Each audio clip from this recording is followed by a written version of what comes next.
Hi, I'm Sarah, and I'm the Director of Student Development at Trails Momentum. And I'm Dan, I'm a primary therapist at Trails Momentum. We'd like to welcome you back for our second session in our Technology Addiction series. Today we're going to be talking about League of Legends, a really popular PC and Mac-based game that millions are playing around the world, and people even compete in, kind of like now they've got a whole series of tournaments and everything, kind of like the NFL almost. Yeah. So there's some things that we want to share with you today so you can better understand the game itself, and also some questions we encourage you to talk to your gamer about if they're currently playing League of Legends. Let's go ahead and get started with what do you need to know. So this is a battle-based game, but it's kind of like capture the flag in that players work together. It's like a 5v5 or a 3v3 game where you team up and you can actually play with people you know. You can get on a team with friends that you may have in your offline world, and then you can play together also randomly with strangers around the world. The games typically last about 20 to 45 minutes, and if you choose to leave the game during that battle time, you could be punished, and certainly your teammates are going to be very frustrated with you. So what's that called? That's called AFK, or away from keyboard. And so there's a lot of work done on the team to keep people playing so that they continue to do well in the game. Another thing that you want to know is that when you're playing, you can chat and have conversation with each other so that you can then strategize. So it's very cooperation based, and there actually is an incentive to become a specialist in certain areas, which incentivizes somebody to continue to play and get good at certain things so that they add value to their teams. So that's kind of the basics of League of Legends. Now let's talk about some of the things that we would want to have conversation around with our gamer. And why is that important? What's the purpose of having these conversations, Dan? Well, one is part of what we want to do today is to give you a framework, sort of an outline in order to be able to have a language that you can talk with your gamer. It's important. Because oftentimes what gaming does is isolate somebody and they can't even see what they're doing. And so to be able to sit down and have a conversation and know a little bit about what you're talking about is going to be really, really helpful, especially for the gamer to begin to take a look at what they're doing and why. Yeah.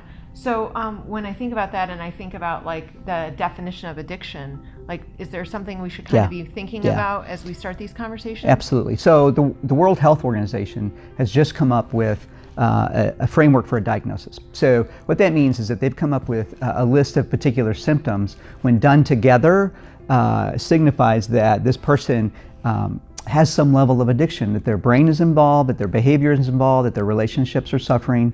And then the DSM, which is the American kind of diagnostic manual, is now creating a diagnosis for gaming. Okay, so let's start with how the gamer is using the game and like upgrading, because it's free to actually play the game, right? But you have to pay to upgrade or to do cosmetics, they call it. What would that tell us about the gamer's use? Yeah, so like with any addiction, it begins to become financially taxing or destructive. And so in being able to ask and talk about, so how are you upgrading and where's this money coming from and how much is it costing you, gives a really good kind of helps for you to measure how much are they involved, how much is it costing them. I mean, literally. Sure. So. And then another thing I'd want to know is who is my gamer playing with? Who is on my gamer's team? So in playing League of Legends, you have some choices. One is that you can play with people that you know, right? So you can have friends and you can do this cooperative kind of gaming competition that can be a lot of fun. But also, it doesn't have to be friends. It can be anybody, anywhere in the world, literally.